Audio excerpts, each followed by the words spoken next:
हाय, मैं हूँ सुप्रिया। कहिए कैसे हैं आप लोग। आप सभी लोगों का मेरे channel Supriya's corner with Supriya Asthana में बहुत बहुत स्वागत है। फ्रेंड्स, मैं आज आप लोग के लिए लाई हूँ एक मोटिवेशनल कहानी।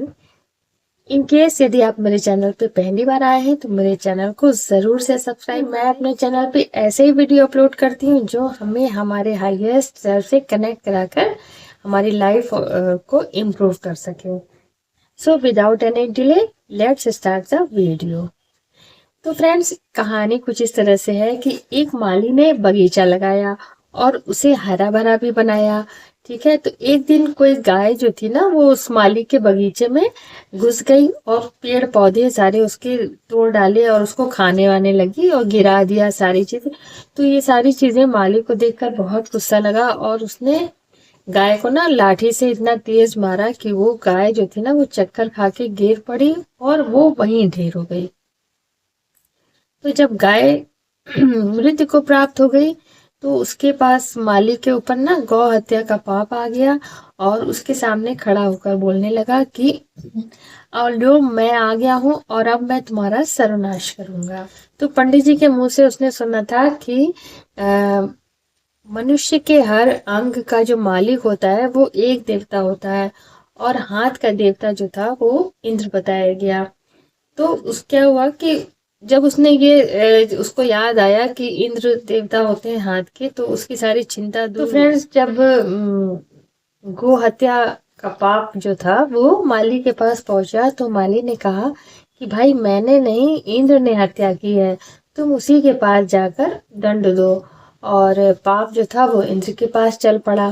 तो जब इंद्र लोग पहुंचा तो उसने सारी घटना इंद्र को बताई और कहा कि जब आपने हत्या की है तो दंड भी आप ही भुगतेंगे। इंद्र जो थे वो चकित हो गए और उन्होंने तो ऐसा कुछ किया ही नहीं था। फिर माली ने किस कारण उन पर ये दोष लगाया। वे माली के पास चल पड़े तो पाप को कुछ समय प्रतीक्षा करने को कहा और फिर इंद्र जो थे वो अपना एक अजनबी रूप बनाकर बगीचे में पहुंचे और सुंदर बगीचे की उन्होंने भरपूर प्रशंसा की और वहां खड़े लोगों से पूछा कि वह माली कौन है कि जिसने इतना अच्छा बाग बनाया। उस माली ने इतनी कुशलता का परिचय दिया है कि इसको देखने का मन है।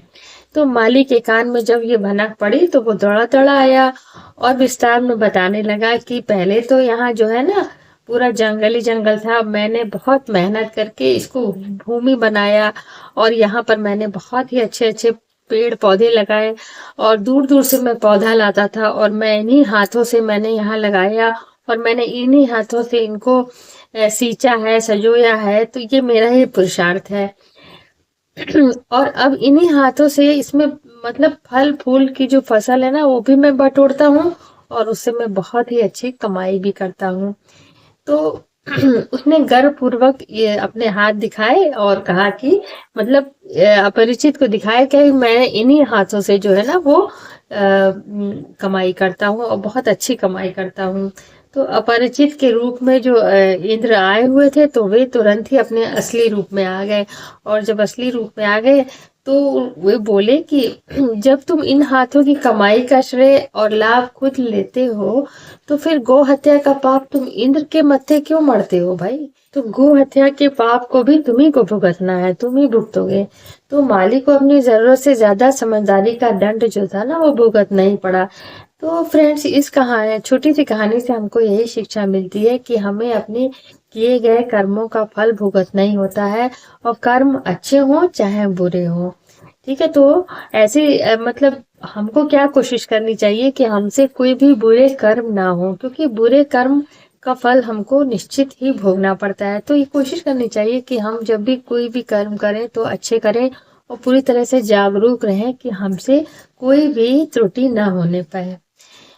तो फ्रेंड्स, ऐसे ही ज्ञानवर्धक कहानियों को सुनने के लिए मेरे चैनल को अभी सब्सक्राइब करें और पसंद आई हो तो लाइक करें, शेयर करें और अपना बहुत ख्याल रखें। हमेशा हंसते रहें, मुस्कुराते रहें। हम लोग फिर मिलेंगे अपने नेक्स्ट वीडियो में। तब तक के लिए नमस्ते।